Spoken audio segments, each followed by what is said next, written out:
Hi there, I am James Kotecki. This is the C-Space Influencer Studio here at CES 2019, and we are here with Gansca, the CEO of Knotch. Thank you so much for joining me. Thank you for having me here. So let's start with a definition. How do you define Knotch to somebody that you just run into here at CES? So I usually say that given the really massive influx of money in the realm of content, there's a growing need to measure it and help optimize it. And so we do that. We are the platform for content intelligence. And we work with brands and only with brands to help them understand how their content is doing across all their digital platforms, whether they sit on paid partners or on their owned and operated channels. So when you say content, that means everything I think about as far as content, video, That's a great writing, question, audio? actually. Yeah, so the way we define content is literally anything other than a display ad. Okay, so that is almost everything that a creative brand might be putting out there. Yeah, you know, there's a lot of money that's being placed, including in social, that I would call banner, and it is used to basically drive traffic to content. So in a way, that spend is part of content as well, and it's what we're trying to optimize. I was checking out your site, and one of the things you talk about is transparent real-time measurement. Transparent real-time measurement has been a goal of marketers for so long. Ever since we had the idea of the fact that we can advertise online and measure people digitally, that has been kind of the goal. It seems like everybody's still talking about that. So where are we actually right now? What are we capable of doing? And maybe more importantly, what are we still not capable of doing? Yeah, one of the big things that we're talking in our session tomorrow with Keith Weed and Michelle Paluzzo is really trust and transparency, and how close are we really from a technology standpoint to achieving it. And you know, I think one of the big insights that we'll share and I'll share with you today is that technology is only half of the equation. I think there's plenty of companies, including Knotch, that have the technology to collect data. You know, we do it better, faster, stronger, we add more data, et cetera. Everyone has their own twist to it. But at the end of the day, what I really think separates different data companies is who they put that technology in the hands of, and who does that data that they collect in real time get to. So I would say the sad reality of the industry is that oftentimes the incentive structures behind how data reporting happens, aka it happens at the level of the distribution channel, actually prevents the transparent, trusted data from getting to the ultimate decision maker, which is the brand, in real time. So it's actually more of a reality of the humans and the incentive structures rather than a reality of the technology that's limited, that has led us to a place where trust is a really hard currency to earn in the industry. So that's a difficult problem to solve because, you know, being a technologist, you maybe would want to solve that problem with technology, and you're saying that it's challenging and maybe you can't do it with technology. So what are you able to do other than share the insights? How do you actually push that forward? Totally. You know, we moved the company from Silicon Valley to New York because we actually had this moment of acknowledgement that technology wasn't enough and that we needed to actually get closer to the industry to truly understand how to navigate the go-to-market strategy. So the way we thought about it is to create a radically different business model from other data companies. Currently, data companies make money from kind of two entities or two ways. First is to make money from the distribution channels, which could be the New York Times, it could be Facebook, etc. And the data that is then collected belongs to the distribution channel, and at some point, 3 to 6 months later, usually gets reported to the brand. So imagine running a 3 to 4 week campaign, you find out 3 to 6 months later it didn't work or it did work, right? So that's one model, and the majority of the data companies have that model. The other model is you're more of a data platform. So you collect the data and then you sell it to everyone who wants to pay you for it. In neither of these instances, the brand actually ends up winning because the brand doesn't end up having a more direct relationship with their audience. So what we did is we said, we're going to be a data collection platform, but on behalf of the brand. So we're only going to monetize from brands, and as such, we're going to be economically incentivized to defend the truth and bring them the truth in real time. And so hopefully because of that, even though it's a radical business model, which basically means we're not going to make money from 3/3 of the industry, it actually aligns us with what I think is a better outcome for everyone. Can you give me any examples of how brands have been able to achieve better results with what you're talking about? Yeah, I mean, a big part of our go-to-market strategy is that we're not beholden to creating positive results for anyone in the reporting ecosystem.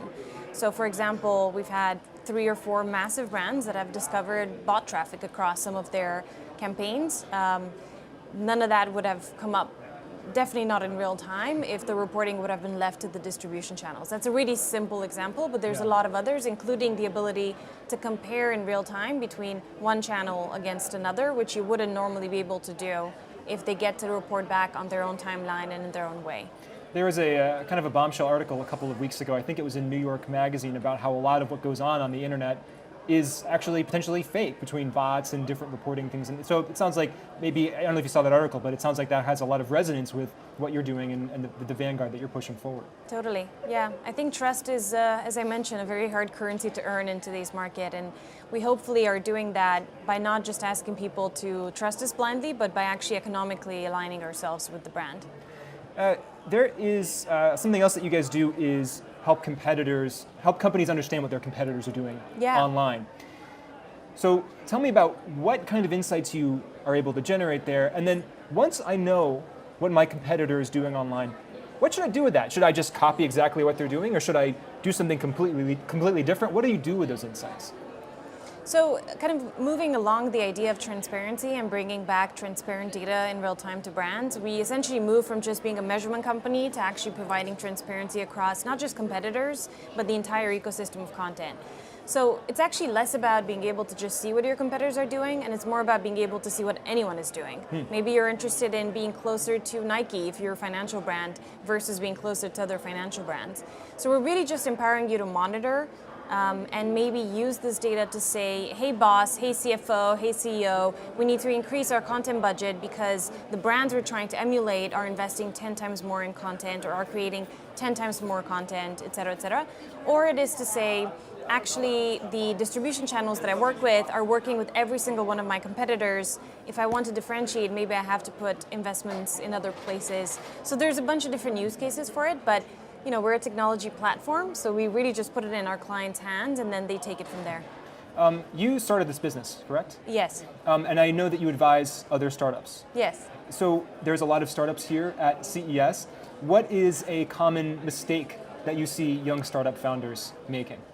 It's interesting being at CES and just seeing how everyone's so excited about new technologies. I think one of the biggest mistakes that founders often do is they try to chase the shiny thing of the moment. So whether that's chatbots, I think that was the shiny thing a couple of years ago, blockchain, AI. At the end of the day, technology and innovation is only as relevant as it is to your customers. So I would say stay focused on what your value prop is and don't get distracted by the noise. That's a good one. I also found in my research that you were born in Transylvania and born and raised. Does coming from outside the United States and building a business here give you a unique perspective on the industry you're building your business? I don't know if a unique perspective, but it definitely creates both a higher barrier to entry, and I think it gives me an unfair advantage in many ways. So it's, maybe it nets out to be the same. I would say it's hard to connect culturally with a completely different realm of people who grew up in a very different culture. So bridging that gap was definitely a big exercise for me, regardless of whether I was talking to investors or customers. But at the same time, being from a different place helps you approach people with a much more open mind without any prejudice or judgment. And I think it gives you the idea that, you have no safety net here, so you have to hustle. Otherwise, you won't achieve your dream. So I'm known to be a very elegant hustler because I never stop until I achieve what I want. I like that. Have you considered making the Elegant Hustler your official nickname? No, not yet. Okay. Maybe that'll be my first book. Maybe this is, okay, okay, great. Okay, we're going to have you back on the show and hold you to that. Right. So we talked about what's possible now. We talked about how you're differentiating. What are you most excited about for 2019 as we look to the future? Oh, I think there's a really interesting turning point in 2019 on a lot of fronts. But I think this notion of trust, which is really what we're talking about tomorrow, is going to be one of the breaking points for technology. I think we're going to hear about technology companies embracing that they have a responsibility towards society in some way, shape, or form, whether it is to say we're now a media company and we're going to be moderated, or it is to say, we're a self-driving company, or we're a ride-sharing company and we have a duty towards the people that we employ. I think we're going to see a lot more ethics and moderation happening in the technology world. And even though I'm a kind of a purist techie, I am excited to see how we can start really combining human and technology, because I think we've kind of unfairly placed too many bets on the technology. It is interesting. Trust is an emerging theme here already after we've just done even a few interviews today, this morning in C-Space Influencer Studio. So it's good to hear you talking about that. And it was great to have you here. Thank you so much Thank for you for joining having me. me. Anda Gansca is the CEO of Knotch, and you have been watching the C-Space Influencer Studio, and you should keep watching. I'm James Kotecki, hosting more great conversations just ahead.